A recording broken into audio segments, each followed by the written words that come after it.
ನಮಸ್ತೆ ರೈತ ಬಾಂಧವರೇ.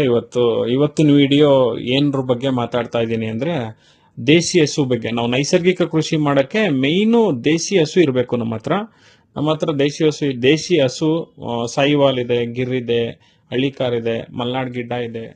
ಹಂಗಾಗಿ ಎಲ್ಲ ದೇಶಿ ಹಸುನೇ ಇರೋದ್ರಿಂದ ನಮ್ಮ ರೈತರು ನಮಗೆ ಕ್ವಶನ್ ಕೇಳ್ತಾರೆ, ನಿಮ್ಮ ಹತ್ರ ಜೀವಾಮೃತ ಗಂಜಲ ಸಿಗುತ್ತೆ, ಸಗಣಿ ಸಿಗುತ್ತೆ, ಮತ್ತೆ ಉಳಿ ಮಜ್ಜಿಗೆನೂ ಸಿಗುತ್ತೆ, ನೀವು ಯಾವ ಹಸು ಯೂಸ್ ಮಾಡ್ತಾ ಇದೀರಿ ಅಂತ ಸುಮಾರು ಜನ ಕ್ವಶನ್ ಕೇಳ್ತಾರೆ.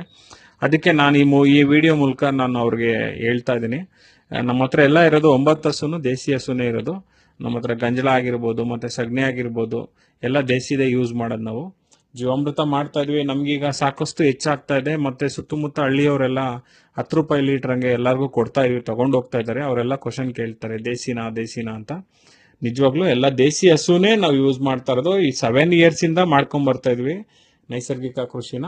ತುಂಬಾ ಚೆನ್ನಾಗಾಗಿದೆ, ನಮಗೆ ಸಕ್ಸಸ್ಫುಲ್ ಆಗಿದ್ವಿ. ನಮ್ಗೆ ಹಸುವಿಂದನೇ ನಾವು ಇವತ್ತು ಈ ಲೆವೆಲ್ಗೆ ಬಂದಿದ್ವಿ. ನಮ್ಮ ತೋಟ ಆಗಿರ್ಬೋದು, ನಮ್ಗೆ ಎಲ್ಲಾ ತರ ಅವಾರ್ಡ್ಸು ಬಂದಿದೆ. ಹಂಗಾಗಿ ಅವಾರ್ಡ್ ಎಲ್ಲ ಕೊಟ್ಟಿದ್ದಾರೆ ನಮ್ಗೆ, ಎಲ್ಲ ನಮ್ಮ ಹಸುಗಳಿಂದನೇ ಬಂದಿರೋದು. ರೈತರು ನಾವು ರೈತರು ಆದ್ಮೇಲೆ ದೇಸಿ ಹಸು ಇದ್ರೆ ಮಾತ್ರ ನಮ್ಗೆ ಅದು ನೈಸರ್ಗಿಕ ಕೃಷಿ. ಹಂಗಾಗಿ ನಾನು ಇಷ್ಟು ಹೇಳಕ್ಕೆ ನಿಮ್ಗೆ ಇಷ್ಟಪಡ್ತೀನಿ. ನಾವು ಹಸುನೆಲ್ಲ ಫ್ರೀಯಾಗಿ ಬಿಟ್ಬಿಟ್ಟು ಎಲ್ಲ ಮೇಯಿಸ್ಕೊ ಬರ್ತೀವಿ ತೋಟ ಸುತ್ತಮುತ್ತ ಎಲ್ಲ. ಅಂದ್ರೆ ಡೈಲಿ ಆಗಲ್ಲ, ವಾರದಲ್ಲೇ ಒಂದು 2 ರಿಂದ 3 ದಿನ ಮೇಯಿಸ್ಕೊಂಡ್ ಬರ್ತೀವಿ. ಹಸು ಎಲ್ಲ ತುಂಬಾ ಚೆನ್ನಾಗಿದಾವೆ, 9 ಹಸು ಇದಾವೆ.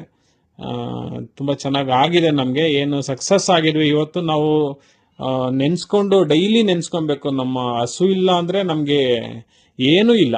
ನಾವು ಮನೇಲಿ ಹಸು ಇದ್ರೆ ಅದೇ ನಮ್ಗೆ ದೇವ್ರ ತರ. ನಮಸ್ತೆ.